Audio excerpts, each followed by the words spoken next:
Hi all, welcome back. ഇന്ന് നമ്മൾ സിമ്പിളായിട്ടുള്ള ഒരു സ്നാക്കാണ് കേട്ടോ ചെയ്യുന്നത്. ഇഫ്താറിൻ്റെ സമയത്തോ അല്ലെങ്കിൽ 4 മണി ചായയുടെ കൂടെയൊക്കെ കഴിക്കാൻ പറ്റിയിട്ടുള്ള കുറഞ്ഞ ചേരുവകൾ മാത്രം വെച്ച് തയ്യാറാക്കിയിട്ടുള്ള ഒരു സ്നാക്കാണിത്. ഉള്ളിയോ കിഴങ്ങോ മസാലയോ ഒന്നും വേണ്ട ഈ ഒരു സ്നാക്ക് ഉണ്ടാക്കാൻ വേണ്ടിയിട്ട്. ആർക്കും എപ്പോഴും ഉണ്ടാക്കിയെടുക്കാൻ പറ്റിയിട്ടുള്ള ഒരു റെസിപ്പിയാണ്. അപ്പോൾ നമുക്ക് ഇതെങ്ങനെയാണ് തയ്യാറാക്കുക എന്നുള്ളതൊന്ന് കണ്ടു നോക്കാം. വീഡിയോയിലേക്ക് പോകുന്നതിന് മുമ്പ് നിങ്ങൾ ആദ്യമായിട്ടാണ് ഈ ചാനൽ കാണുന്നതെന്നുണ്ടെങ്കിൽ സബ്സ്ക്രൈബ് ചെയ്തിട്ടില്ലാത്തവരാണെങ്കിൽ ഒന്ന് സബ്സ്ക്രൈബും കൂടെ ചെയ്യണേ. അപ്പോൾ നമുക്ക് ഈ ഒരു സ്നാക്ക് ഉണ്ടാക്കാൻ വേണ്ടിയിട്ട് ഈ ഒരു ബൗളിലേക്ക് ഒരു 3 മുട്ട പൊട്ടിച്ചൊഴിക്കാം.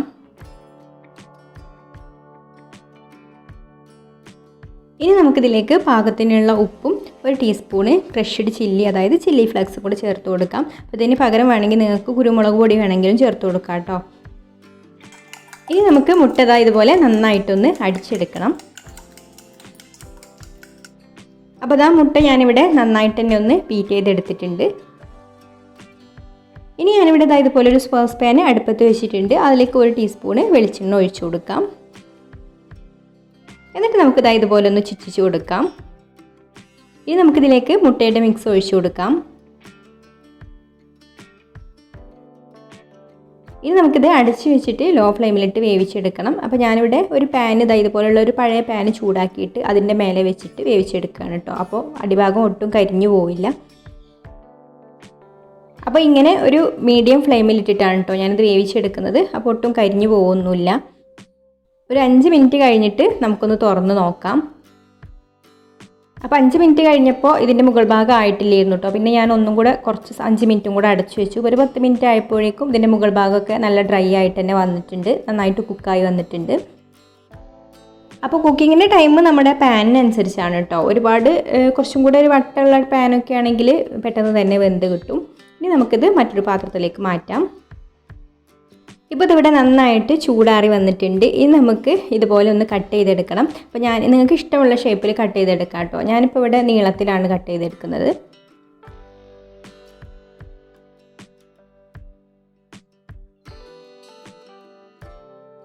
ഇതുപോലെ നീളത്തിൽ കട്ട് ചെയ്തെടുത്തിട്ട് പിന്നെ ഇങ്ങനെ കൂടെ കട്ട് ചെയ്തെടുക്കുന്നുണ്ട്. അപ്പോൾ നമുക്ക് കറക്റ്റ് ആ ഒരു വലിപ്പത്തിൽ കിട്ടും.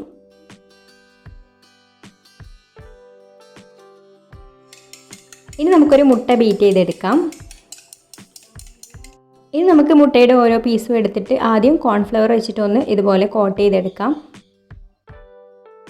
എന്നിട്ട് നമ്മൾ ബീറ്റ് ചെയ്തെടുത്തിട്ടുള്ള മുട്ടയിൽ ഡിപ്പ് ചെയ്ത ശേഷം ബ്രെഡ് ക്രംസ് കൊണ്ടൊന്ന് കോട്ട് ചെയ്തെടുക്കണം. അപ്പോൾ ഞാൻ ഡബിൾ കോട്ടിംഗ് ആണ് കേട്ടോ ചെയ്യുന്നത്. അപ്പോൾ ഇങ്ങനെ ഒരു പ്രാവശ്യം ബ്രെഡ് ക്രംസിൽ കോട്ട് ചെയ്തെടുത്തതിന് ശേഷം പിന്നെ വീണ്ടും ഒന്നും കൂടെ മുട്ടയിൽ മുക്കിയെടുത്തിട്ട് ഇതിലൊന്നും കൂടെ കോട്ട് ചെയ്തെടുക്കുന്നുണ്ട്. അപ്പോൾ നമുക്ക് കുറച്ചും കൂടെ ഒരു കട്ടിയായിട്ടുള്ള കോട്ടിങ് കിട്ടും.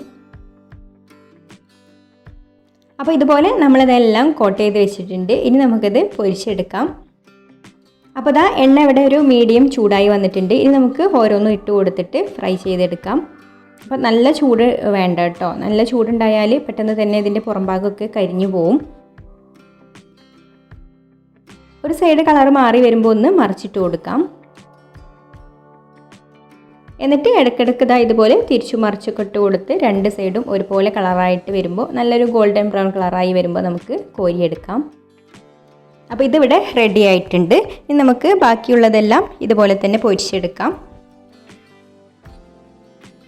അപ്പോൾ മുട്ട വെച്ചിട്ടുള്ള സിമ്പിളായിട്ട് എല്ലാവർക്കും തയ്യാറാക്കാൻ പറ്റിയിട്ടുള്ള സ്നാക്ക് ഇവിടെ റെഡി ആയിട്ടുണ്ട്. ഇനി നമുക്കിത് ടൊമാറ്റോ കെച്ചപ്പിൻ്റെ കൂടെ സെർവ് ചെയ്യാം. അപ്പോൾ എല്ലാവർക്കും ഈ ഒരു റെസിപ്പി ഇഷ്ടമായിട്ടുണ്ടാവും എന്ന് വിചാരിക്കുന്നു. ഇഷ്ടമായിട്ടുണ്ടെങ്കിൽ ഒന്ന് ലൈക്ക് ചെയ്യുക, ഇഷ്ടപ്പെട്ടിട്ടില്ലെങ്കിൽ ഡിസ്ലൈക്കും ചെയ്യാം. അതുപോലെ നിങ്ങളുടെ അഭിപ്രായങ്ങൾ താഴെ കമൻറ്റ് ചെയ്യാം. പിന്നെ ഈ ചാനൽ സബ്സ്ക്രൈബ് ചെയ്യാതെ കാണുന്നവരാണെങ്കിൽ ഒന്ന് സബ്സ്ക്രൈബും കൂടെ ചെയ്തിട്ട് സപ്പോർട്ട് ചെയ്യണേ. അപ്പോൾ ഇനി മറ്റൊരു നല്ല റെസിപ്പിയുമായിട്ട് അടുത്ത വീഡിയോയിൽ കാണാം. താങ്ക്